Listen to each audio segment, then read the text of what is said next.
people, selamat sore dan assalamualaikum warahmatullahi wabarakatuh. Semoga healthy people semua dalam keadaan yang tetap sehat dan penuh dengan semangat ya.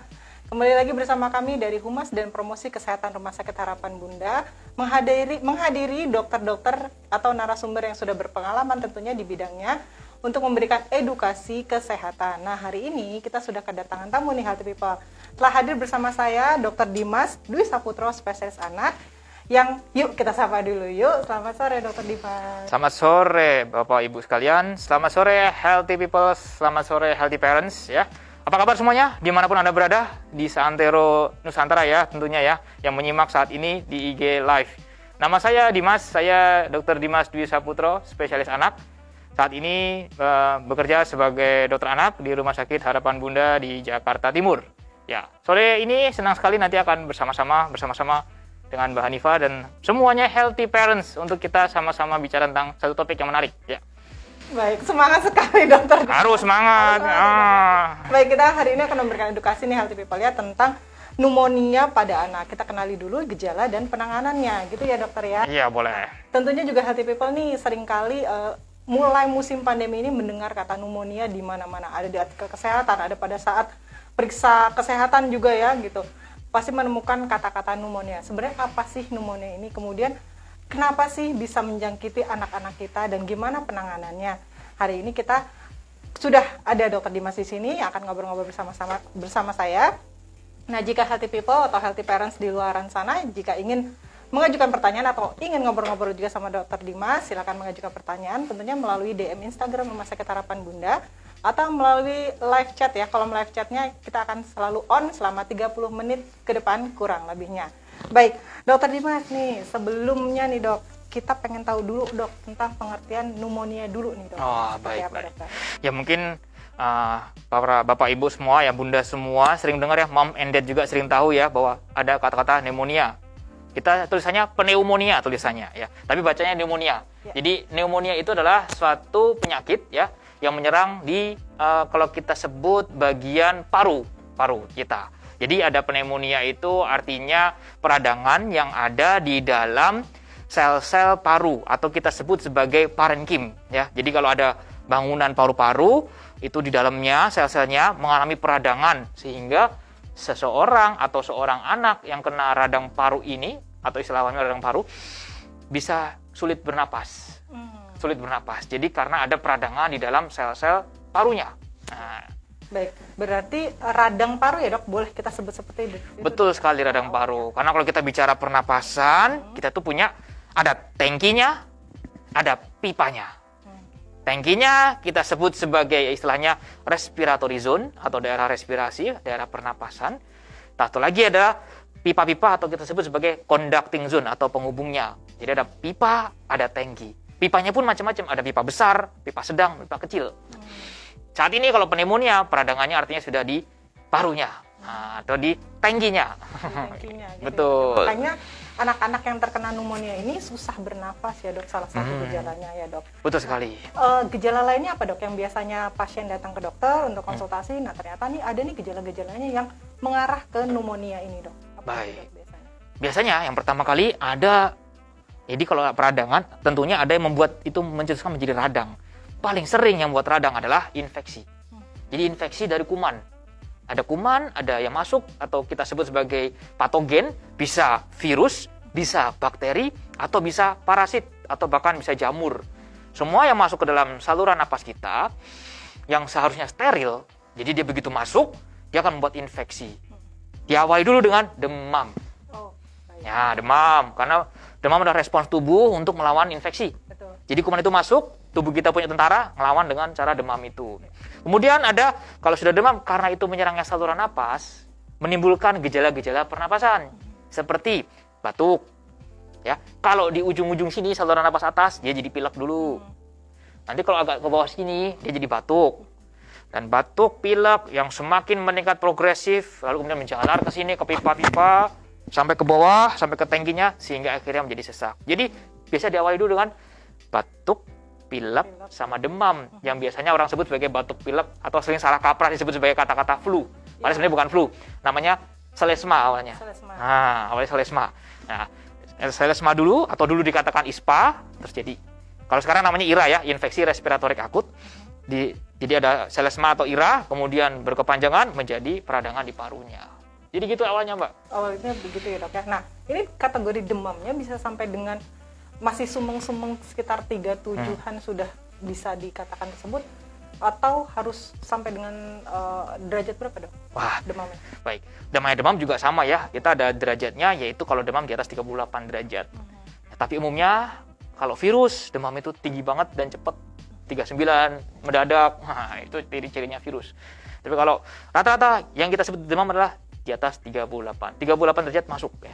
Masuk. Ya. Sudah mulai nggak enak badan ya, Dok. Betul. 37,5 aja kadang-kadang kita suka ngerasa greges atau apa gitu. Iya. Nah, ini 38,5. 38 derajat, 38,0 38,0 ya, sudah ya, Dok. sudah masuk demam. Sudah masuk demam, Ya. kemudian disertai dengan batuk Pilek. dan pilek tadi ya. Ya. Hampir salah, Dok, saya nyebutnya flu. Iya, Nanti kita sebut flu. Jadi gitu ya hati people. Nah, itu perlu diperhatikan ya, dokter ya. Nah, kemudian kalau penyebabnya sendiri ini sudah diketahui apa belum sih, Dok? Bisa diketahui nggak apa sebenarnya penyebab dari pneumonia ini?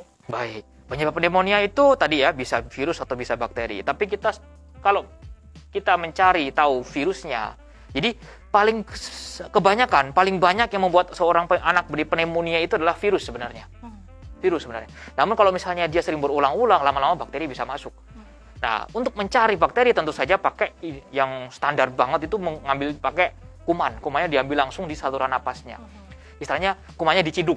Nah, kayak kita ada ini suka tukang bakso itu yang pakai HT itu ya, tukang bakso HT itu suka menyiduk nih. Nah, ini sama. Kita nyiduk kuman pakai namanya alat diinduksi, namanya diambil cairannya bisa menggunakan namanya bronchoalveolar lavasa atau dikuras tuh saluran napasnya diambil. Tapi itu prosedur yang sulit ya. Tapi secara kepustakaan secara studi kebanyakan adalah virus dan kemudian adalah bakteri, tergantung usia-usianya. Nah, masalahnya nih kalau nyari virus, biaya cari virus lebih mahal daripada biaya perawatannya. Sampai kayak zaman dulu itu, cari PCR COVID pertama kali kan sampai 2 juta. Nah, sama. Ngobatin pneumonia itu mungkin nggak sampai 3 juta, tapi kalau mencari virusnya 3 juta, jadi 6 juta ngobatin pneumonia. Makanya kadang-kala kita menggunakan data kepustakaan, lihat usianya. Usia di bawah 1 tahun berbeda kuman-kumannya dengan usia di atas 5 tahun tentunya. Nah, di situ kita bisa berkesimpulan bahwa ini pneumonia karena virus atau pneumonia karena bakteri, lalu kita berikan pengobatan yang sesuai. Gitu. Baik, Dok. Nah, untuk menegakkan diagnosanya sendiri, Dok, pasti kan ada ya, Dok ya. Kalau misalnya apakah perlu, tadi kan dokter ada bilang dicari nih kumannya ya, virusnya apa, dengan caranya dikuras atau di bronchoalveolar lavasa ya, diambil bal-bal. Baik, itu dengan cara pemeriksaan laboratorium nantinya, Dok, berarti ya? Ya. Ada pemeriksaan darah atau cukup dengan ronsen saja cukup nggak? Iya, betul sekali ya. Jadi kalau mengatakan pneumonia, WHO itu Badan Kesehatan Dunia yang dia punya panduan. Panduan ini dipakai di 2/3 negara di dunia ya. Panduan itu menyatakan bahwa cara menemukan pneumonia adalah dengan menjadikan gejala klinis dulu. Jadi nggak perlu dengan ronsen dulu, nggak perlu ya. Jadi kita perlu dengan gejala klinis dulu. Apa itu? 1, dia ada riwayat yang masih berlangsung yaitu IRA atau selesma tadi. Terus kemudian disertai dengan napas cepat. Frekuensi napas cepat, dan itu persisten, nggak hilang timbul, menetap. Dan atau ada tarikan dinding dada. Jadi kita berangkat dari gejala dulu. Jadi kita cari bukti gejala klinis, yaitu ada riwayat yang disebut IRA atau infeksi respiratorik akut, kemudian diikuti dengan gangguan frekuensi napas yang cepat, megap-megap ya, dan ditambah lagi dengan atau tarikan dinding dada. Jadi ada celong-celong di sini, ada tarikan napasnya, kesulitan bernapas. Nah, kalau ada 3 hal itu, kemudian anaknya mengalami kesulitan bernapas, maka bisa kita katakan ini pneumonia. Berdasarkan panduan WHO, 80% sudah betul, nggak usah pakai ronsen. Ronsen hanya untuk mengonfirmasi saja. Nah, cek darah juga demikian, cek darah juga untuk mengonfirmasi saja. Nah, bagaimana dengan pengambilan kuman-kuman tadi? Kuman-kuman tadi hanya diambil jikalau kita memerlukan kuman itu untuk diambil seperti pada pneumonia yang mengancam nyawa. Tentunya ini pasien-pasien biasanya udah masuk ICU nih. Nah, atau kemudian pneumonianya berulang-ulang, kok berulang-ulang mulu nih. Nah, itu kita ambil tuh pakai namanya diambil sputumnya atau dahaknya. Nah, kemudian kadang kita juga perlu memeriksa pakai saturasi itu. Saturasi itu hanya untuk memastikan bahwa ini apakah sudah terjadi. Kalau napasnya cepat, megap-megap, artinya udara yang masuk dalam tubuh anak itu nggak cukup, kurang. Sehingga tubuh akan merespons mengatakan dengan satu indikator bahwa ini kurang oksigennya, makanya pakai pulse oximetry. Nah, itu juga bisa dikerjakan. Tapi sekali lagi kembali kepada gejala klinis. Yang namanya ronsen, yang namanya cek darah, yang namanya periksa-periksa macam-macam, itu hanya alat membantu saja untuk meluruskan diagnosis kita. Ya sama kayak sekalian Bapak Ibu sekalian mau pergi ke suatu tempat, terus nggak tahu tempatnya, pakai map, ya map di handphone. Kalau udah tahu tempatnya kan dimatiin. Sama, pneumonia juga gitu. Udah tahu nih gejalanya begini, riwayatnya begini. Nggak usah nambah-nambahin pemeriksaan, cukup secukupnya aja pemeriksaannya perlu. Yang perlu aja kita kerjakan. Kalau udah, ya udah kita obatin sesuai gejalanya. Baik, Dok. Begitu. Jadi boleh disimpulkan ya Dok, kalau Ya. untuk gejala-gejalanya sendiri sudah jelas. Tadi Dokter Dimas sudah mengatakan tidak diperlukan lagi adanya pemeriksaan penunjang gitu ya. Tidak Dok, ya? mesti. Tidak Tidak mesti. Dilihat dari kebutuhannya juga. Nah. Tapi biasanya kalau secara klinisnya sudah jelas, yaitu tadi ada demam, ada batuk pilek, kemudian kesulitan bernapas sampai dengan menggap-menggap gitu Nah, Dok ya. betul. Nah itu hampir bisa dipastikan kalau itu adalah pneumonia. Pneumonia. Seperti itu Dok ya. Nah, tadi dokter sempat menyebutkan kalau sudah ketahuan ya udah tinggal diobatin. Nah, sekarang pertanyaannya Dok, pengobatannya gimana Dok? Wah, pengobatan pneumonia ya. Pneumonia ini radang paru, jelas membuat anak kesulitan bernapas, sehingga kita bisa klasifikasikan pengobatannya. Satu, terapi oksigen dulu. Oksigen. Harus dipakai Nah, oksigen. ya. Terapi oksigen. Yang kedua adalah terapi nutrisinya atau terapi kita sebut sebagai terapi suportif. Jadi terapi oksigen, terapi suportif sama terapi definitif yaitu terapi antibiotik. Jadi ada terapi oksigen, terapi suportif sama terapi antibiotik atau terapi definitif. Jadi terapi oksigen ya kita kasih oksigen. Kalau dia selesai kita kasih oksigen. Nah, kemudian terapi suportif itu meliputi satu, makanannya. Jangan lupa meskipun sakit nutrisi juga perlu ini nutrisi. Nutrisi juga perlu. Dan kadang-kala kalau anak sampai napasnya tinggi sekali, kalau misalnya si anak yang sampai umur setahun napasnya cepat banget di atas 60, itu kan kita puasakan. Tentunya kita juga perlu pasang infus ya. Jadi kalau yang anaknya terlalu cepat napasnya, menggap-menggap itu tentu kita kadang puasakan sementara, kasih infus dulu. Jadi terapi suportifnya bisa meliputi infus, kemudian makanannya kita atur dulu. Dan kemudian kalau ada batuk kita kasih obat batuk, kalau ada panas kita kasih obat demam. Nah, sama satu lagi, yang penting adalah antibiotik. Ini juga perlu kita berikan. Walaupun kebanyakan pada anak-anak itu virus, kita tetap ada tempatnya untuk berikan antibiotik. Karena kita nggak bisa bedakan seseknya ini karena virus apa karena bakteri. Jadi kalau kita menunda-nunda, makin lama makin sesek, berbahaya tentunya. Nah, makanya kita kasih antibiotik. Antibiotiknya paling mudah, paling rendah, kita berikan golongan yang paling bagus cakupannya, yaitu kita berikan seperti ampicillin sama gentamicin kalau misalnya dirawat. Tapi kalau nggak dirawat pun pakai amoxicillin juga bisa. Ya, itu aja 3 terapi tadi. Oksigen, nutrisi, antibiotik. Baik. Berarti kalau nggak ada oksigen di rumah, terpaksa harus dirawat inap ya tetap dilakukan ya Dok ya. Betul Gitu, sekali. karena, ya untuk kepentingan atau kebaikan si kecil sendiri. Betul. Nah, tadi ngomongin soal terapi suportif ya Dok, Ya. untuk makanan atau nutrisi. Ada pantangan nggak sih Dokter? Nah, pertanyaan bagus nih. Kadang moms and dad, ayah bunda semuanya nih seringkali memantang-mantang makanan pada anak yang lagi sakit ya. Ya, kalau lagi pneumonia, artinya anak itu memang kesulitan bernapas, jadi dia boro-boro mau makan, kadang mau minumnya juga susah sehingga dehidrasi. Jadi sebenarnya tidak ada pantangan minum makan pada anak pneumonia. Meskipun kecuali nih, kalau healthy people semua menemukan anak-anaknya pernah makan sesuatu terus jadi alergi. Oh, baik. Alerginya itulah bentol-bentol, bukannya bongop-bongop kayak ditonjokin orang, kemudian kulitnya biduran. Kalau udah pernah makan sesuatu, terus dalam waktu kurang dari setengah jam muncul begitu, itu alergi. Jadi nggak usah dikasih makan itu. Jadi makan bebas seperti biasa, nggak ada masalah, nggak ada pantangan. Ya kalau bisa ya jaga kebersihannya. Ya, tentu ya itu harus dijaga kebersihan makanannya ya tipikal ya. Betul. Dan boleh dikasih makanan apa aja atau minuman apa aja selagi memang tidak alergi ya Dok. Ya? Betul, nggak alergi. Tidak ada alergi kepada anaknya seperti itu ya. Nah ini pengobatannya berapa lama sih Dokter? Apakah ada waktu-waktu tertentu harus minum obat selama jarak waktu sekian bulan gitu seperti salah satu penyakit yang lain itu? Nah, seperti TBC gitu ya. Beda-beda, ayah bunda beda ya. Jadi kalau pengobatan ini pneumonia ini, kita antibiotik pun dibatasin ya, hanya 3 hari. Begitu itu sudah 3 hari selesai antibiotik, kita harus lihat, kita lihat dulu klinisnya, gejalanya sudah baik, sesaknya hilang, demamnya hilang, batuknya hilang, boleh kita stop antibiotik, lalu kita bisa lihat anaknya minum makannya bagus, bisa pulang, nggak ada masalah kalaupun dirawat. Tapi kalau anak yang misalnya datang ke poli napasnya cepet tapi masih main-main. Cuman emang dia ada sebelumnya ada riwayat IRA juga, dia ada selesma juga. Terus napasnya agak cepet tapi masih main-main, masih aktif, minum makan masih mau. Boleh dikasih antibiotik yang oral, tapi ya yang oral sampai 3 hari. Ya sudah, habis 3 hari dia bisa, kalau sudah hilang semuanya nggak perlu lagi lanjut antibiotik. Beda sama obat TBC yang sampai 6 bulan harus full habis begitu. Baik dok, nah ini setelah diobati, apakah bisa kambuh lagi dokter? Nah, tanya bagus juga ini, sering kali dapat semua nih. Jadi pneumonia itu sebenarnya invasi virus. Sebenarnya kita bisa ngomong, virus kan ada di mana-mana, kita menghirup virus itu ya. Tapi kan kita bisa ngomong juga sebenarnya sama virus, Bu ya jangan nyerang saya gitu. Kayak yang lagi viral itu. Kan nggak bisa gitu ya, nggak bisa. Itu suatu hal yang buat tubuh kita tuh nanti dikirim pesan sama yang kuman virusnya itu. Don't be a stupid ya. Jadi makanya kita harus menguatkan diri kita. Pneumonia bisa berulang? Bisa berulang pneumonia itu. Kalau ada paparan kumannya. Ya, 1 paparan kumannya. 2, kalau tubuh dia nggak kuat. Nggak kuat tuh gimana? 1, nutrisinya kurang, anaknya gizi buruk. Gizi buruk ini dampaknya apa? Tubuhnya nggak punya kekebalan cukup, dia nggak punya sel darah putih, tentaranya nggak kuat. Jadi kalau kuman virus invasi masuk, dia nggak bisa ngelawan, karena tentaranya nggak ada. Bahan-bahan yang buat bikin tentara kuat tadi nggak ada, anak gizi buruk, ini rentan banget nih. Makanya stunting ini bahaya, pneumonia bahaya. Yang kedua, imunisasinya nggak ada. Anak yang nggak pernah diimunisasi pasti mudah berulang pneumonia, radang parunya berulang. Karena apa?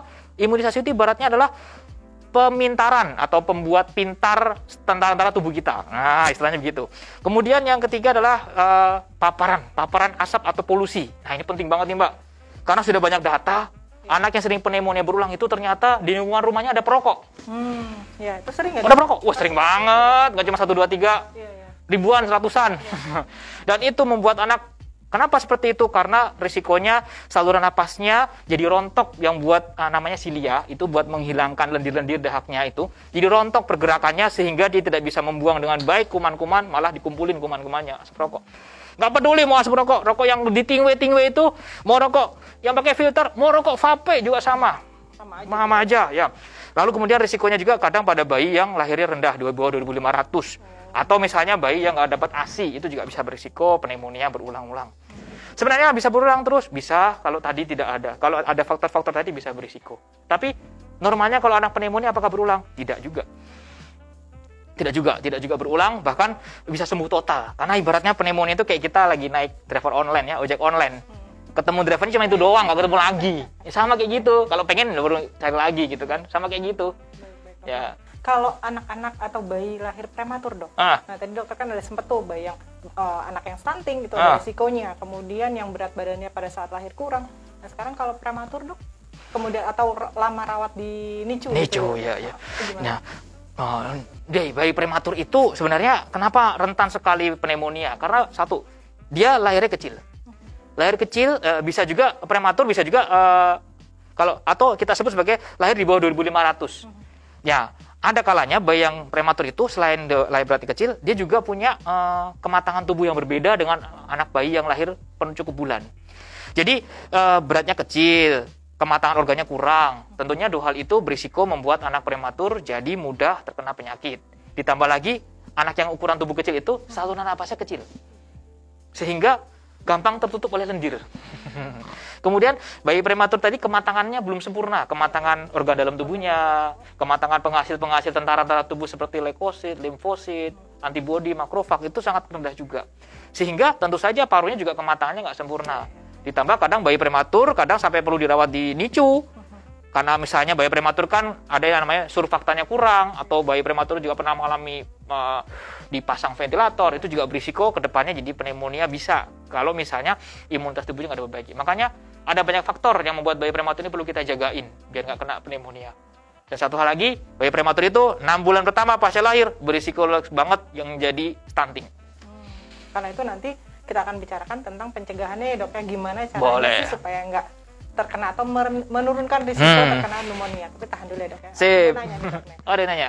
Hai dok, saya mau nanya untuk pneumonia atau TB apakah bekas di parunya dapat hilang atau akan terus ada? Sejauh ini tidak ada keluhan sesak demam, tapi kadang terdengar suara aneh sekilas. Mungkin ngik gitu kan. Oh, kayak ngingit gitu ya.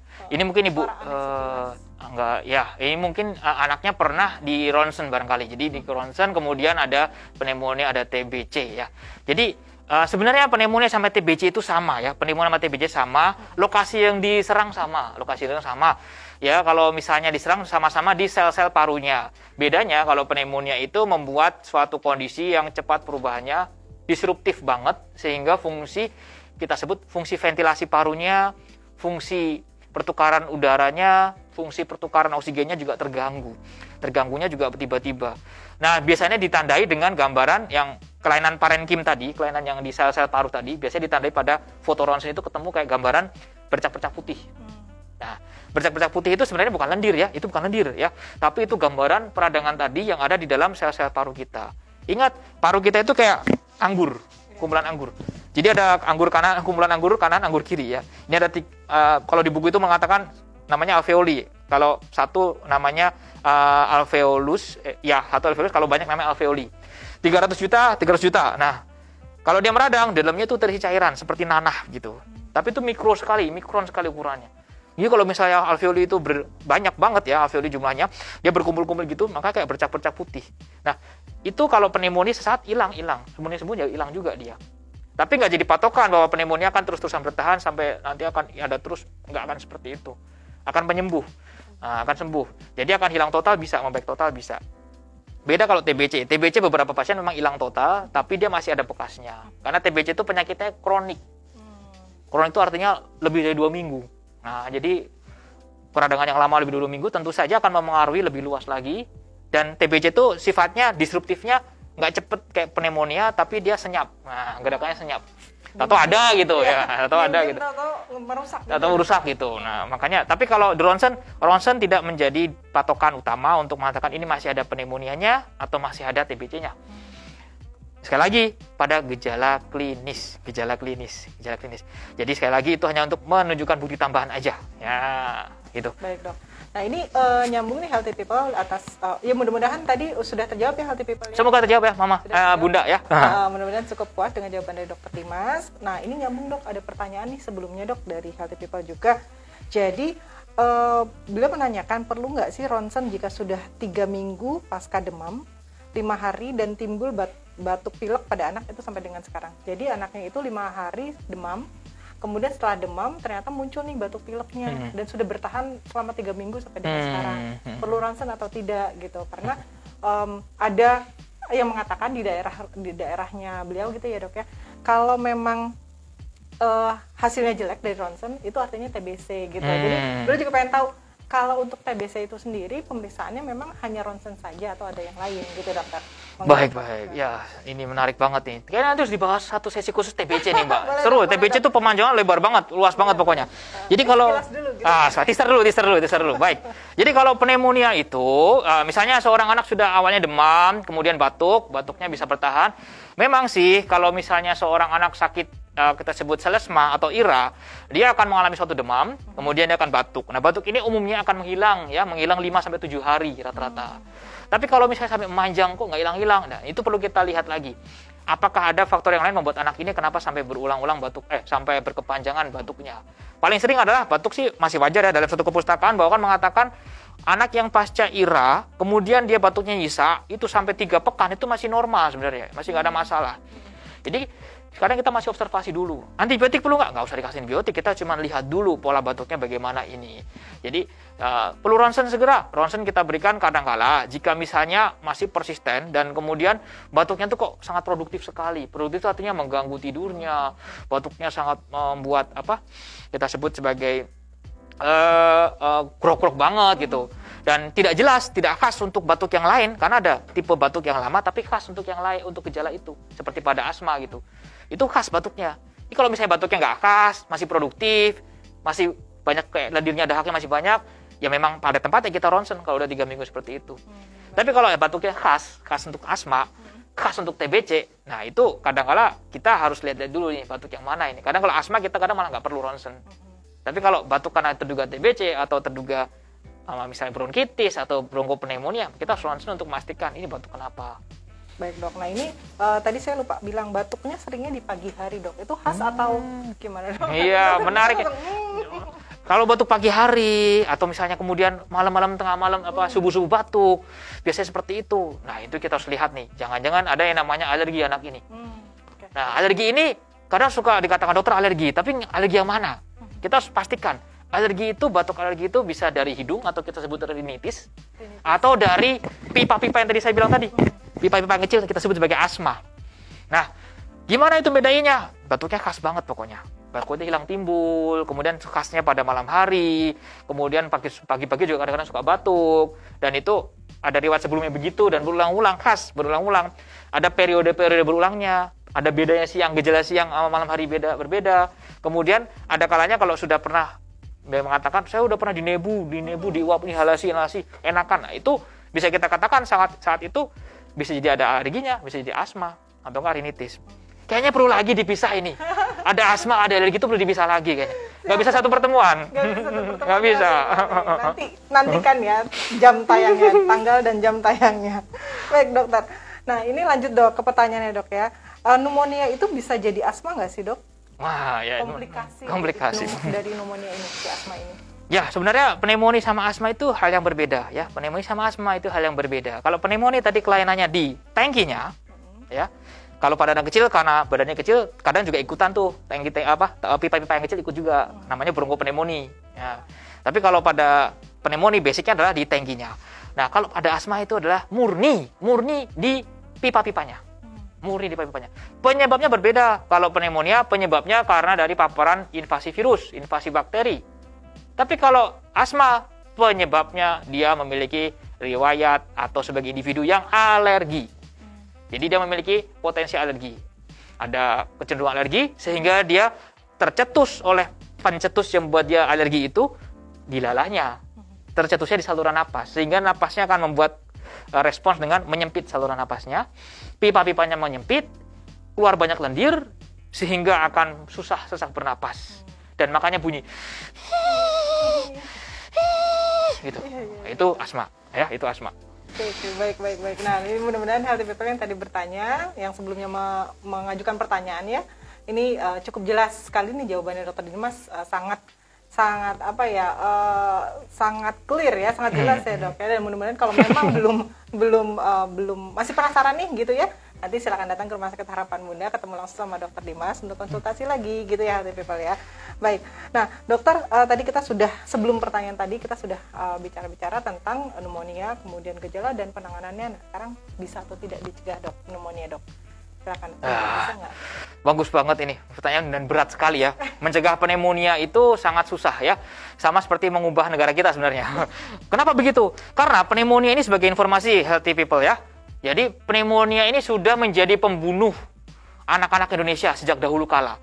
Ya, di 2007 itu 25% angka kematian anak itu akibat karena diare, 15%-nya karena pneumonia. Kalau di 2015 dunia itu mengatakan bahwa 1 dari 6 anak di dunia ini meninggal karena pneumonia. Dan 1 dari 10 anak ini meninggal karena diare. Jadi pneumonia, diare sama-sama membunuh anak-anak kita. Dan untuk mencegahnya sama-sama, biasanya bareng-bareng, pneumonia sama diare sama-sama dicegah dengan cara yang sama. Yaitu yang pertama adalah perilaku hidup bersih sehat. Nah, itu PHBS yang seringkali puskesmas canangkan itu kita kerjakan yang betul-betul.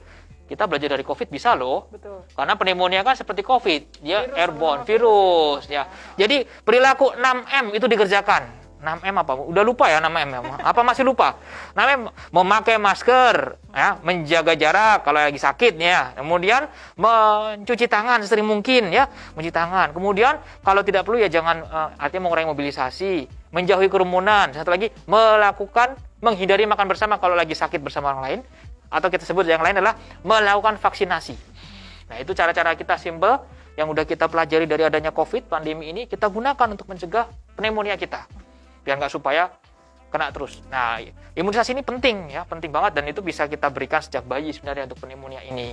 Imunisasi ya. Vaksin pneumonia ini ya dok ya? Ya, vaksin pneumonia yang khusus untuk mencegah pneumonia pada anak agar nggak berulang. Bisa kita berikan seperti yang HIB yang terdapat di DTP biasanya, atau PCV ya, atau pneumococcal conjugate vaksin PCV itu, atau kita bisa berikan juga vaksin campak itu juga bisa mencegah pneumonia. Nah, berarti kan sebenarnya pola hidup bersih dan sehat ini sangat penting sekali ya dok, kan nggak cuma sekedar pada saat ya ini lagi trennya COVID kita berlakukan aja deh pola hidup bersih dan sehat, cuci tangan dan lain-lain segala macam, tapi ternyata yang berbau-bau virus lainnya pun juga sangat penting nih healthy people ya untuk pencegahannya gitu ya, apalagi kalau yang menular melalui udara seperti pneumonia ini, dan juga banyak lagi ya dok yang lainnya. Bisa ada yang paling ini faktor besar tapi sering dilupakan sama orang.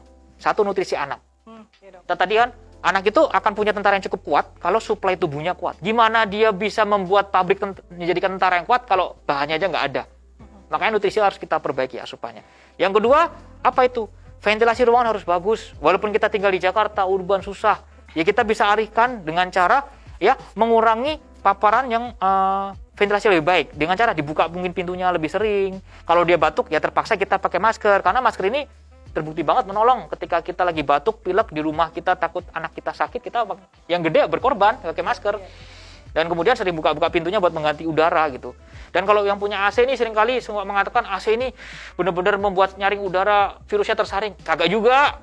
Tetap harus dibuka, matiin AC, buka jendela pintu, jendela dan pintu dibuka, didorong pakai kipas angin biar ganti udaranya dulu selama 1 jam, nyalain lagi AC-nya, bisa, tidak masalah. Jadi buat sirkulasi udara itu penting. Dan satu lagi, asap rokok. Paling utama itu, the one and only and the most important thing. Pasti akan mencegah ada jadinya radang paru. Ya. Nah ini catatan buat para ayah-ayah nih ya. Ayah, Bunda juga kali, banyak ya. Juga. Udah mulai banyak. Mungkin perokok. Satu lagi, kakak juga, yang bilang kak. Banyak pokoknya semua ya. Yang dipanggil kak itu juga. Yang merokok ya, tolong diperhatikan kembali, sampai rumah langsung ganti baju, langsung mandi, biar nggak gendong dulu anak-anaknya ya. Jadi si kecil jangan dijauhkan dulu ya dok ya. Bersih-bersih dulu, mandi dulu, ganti baju. Karena yang saya pernah dengar asap rokok itu nempel juga di baju ya dok ya? Betul banget, itu namanya ada third hand smoker atau perokok tangan ketiga. Nah, nanti kita bahas lagi deh kalau ada rokok. Bukan, rokok itu ada 3. First hand smoker, second hand smoker, third hand smoker. Nah, kalau nempel di baju itu third hand smoker, perokok tangan ketiga. Beda ya, kalau misalnya ada perokok susah, memang harus kita hindari bener-bener itu. Betul, baik. Jaga semuanya. Baik dok, ada pertanyaan lagi dok. Oh baik. Anak saya terkena pneumonia sejak dia lahir, padahal ketika saya hamil baik-baik saja. Kira-kira kenapa bayi baru lahir bisa terkena pneumonia ya dok? Kira-kira adakah penanganan saat di dalam perut atau deteksi dini nih? Waduh, ini pertanyaannya bagus banget ini. Ya, baik Ibu. Jadi kalau pneumonia itu kan penyakit yang infeksius ya. Intinya dia terinfeksi dari kuman. Kalau data kepustakaan mengatakan semua bayi yang lahir dan mengalami pneumonia itu umumnya kumannya berasal dari kuman tubuh ibunya. Jadi tercemar kuman ibunya. Seperti kuman E. coli dari saluran cerna atau dari saluran kuman-kuman kokus. Kuman kokus itu memang kuman yang sering tinggal di kulit-kulit kita sehingga dia mencemari saluran napas anak tersebut dan menjadikan pneumonia. Berbeda dengan kalau anak sudah usia bayi ya, di atas sebulan itu karena virus pneumonianya. Tapi kalau di bawah masih bayi lahir ceprot kemudian kena pneumonia, itu umumnya pneumonianya tercemar dari kuman-kuman tubuh ibunya. Atau mungkin nggak pneumonia, tapi anaknya mengalami distres napas akibat kegagalan adaptasi bayi dari dalam kandungan ketika lahir ke dunia. Jadi bayi dalam kandungan itu parunya itu nguncup, kempot, karena kan kerendam cairan ketuban dia. Nah, ketika dia lahir, tangis pertama dia itu membuat tekanan positif sehingga mendorong saluran napasnya, terbukalah alveoli tadi, nah sehingga bernapaslah fungsi parunya.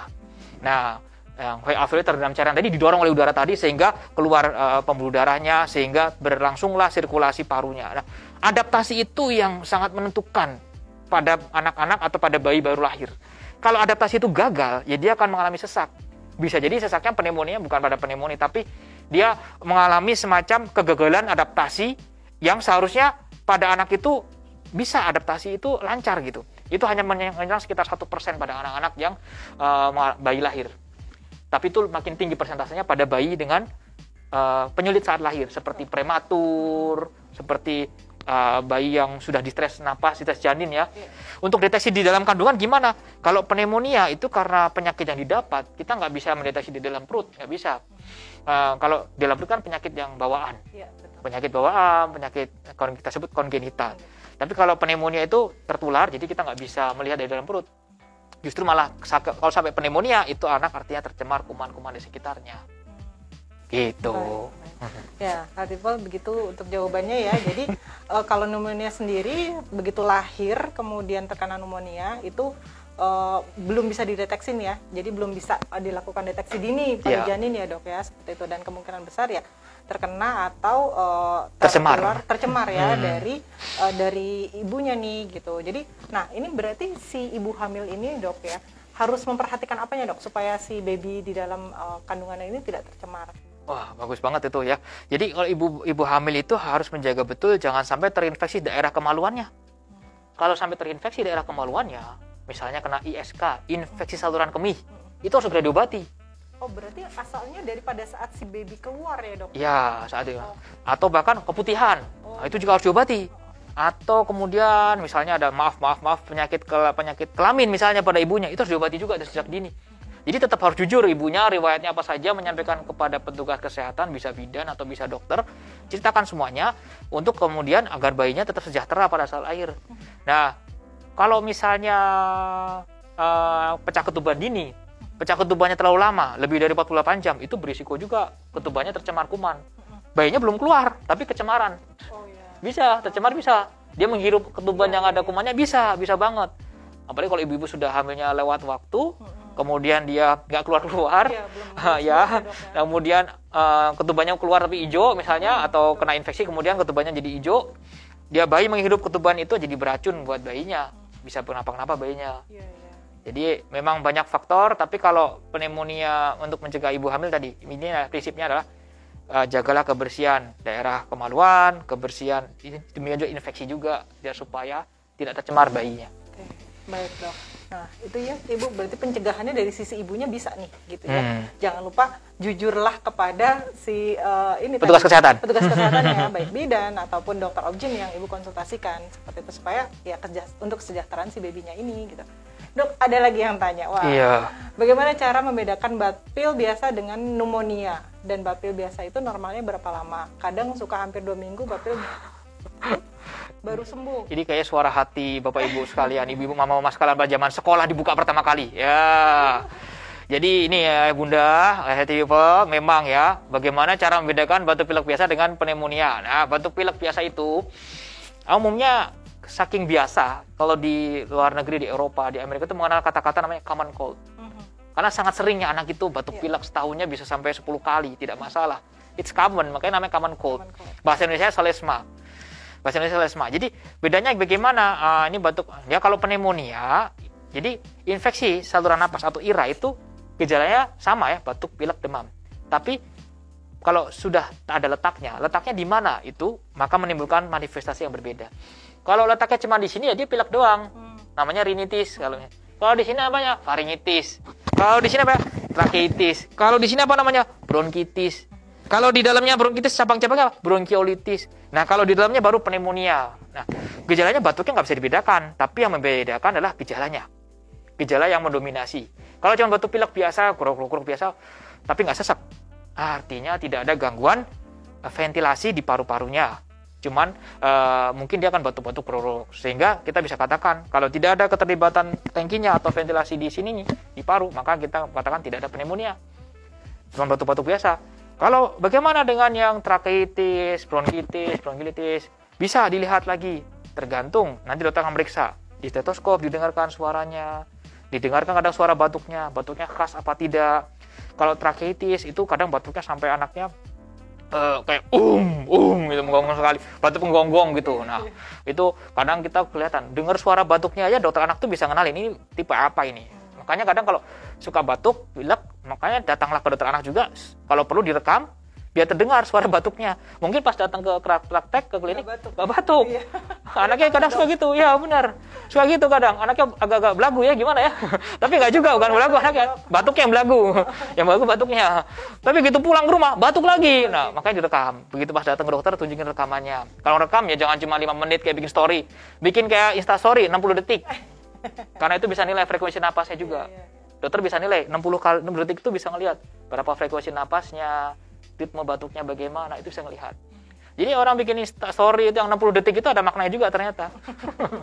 Bisa juga untuk merekam penyakit ya. Iya, benar banget. Untuk dibawa konsultasi ke dokter. Baik, nah mudah-mudahan tadi Healthy People sudah terjawab juga. Kalau memang masih ada yang dibutuhkan untuk konsultasi, silakan bisa datang ke Dokter Dimas ya Healthy People. Nah, dokter, sebagai penutup nih dok, tadi kita udah ngobrol-ngobrol sedemikian banyak ya dok ya. Nah, untuk pesan dari dokter nih agar kesehatan anak lebih terjaga lagi nih dok, seperti apa dok? Baik, Healthy People, Healthy Parents. Jadi kami para tenaga medis dari Rumah Sakit Harapan Bunda menitipkan pada ayah bunda semua anak-anaknya tolong dijaga betul-betul dengan sehat. Kenapa? Karena yang namanya kualitas kesehatan anak saat ini menentukan masa depan bangsa kita.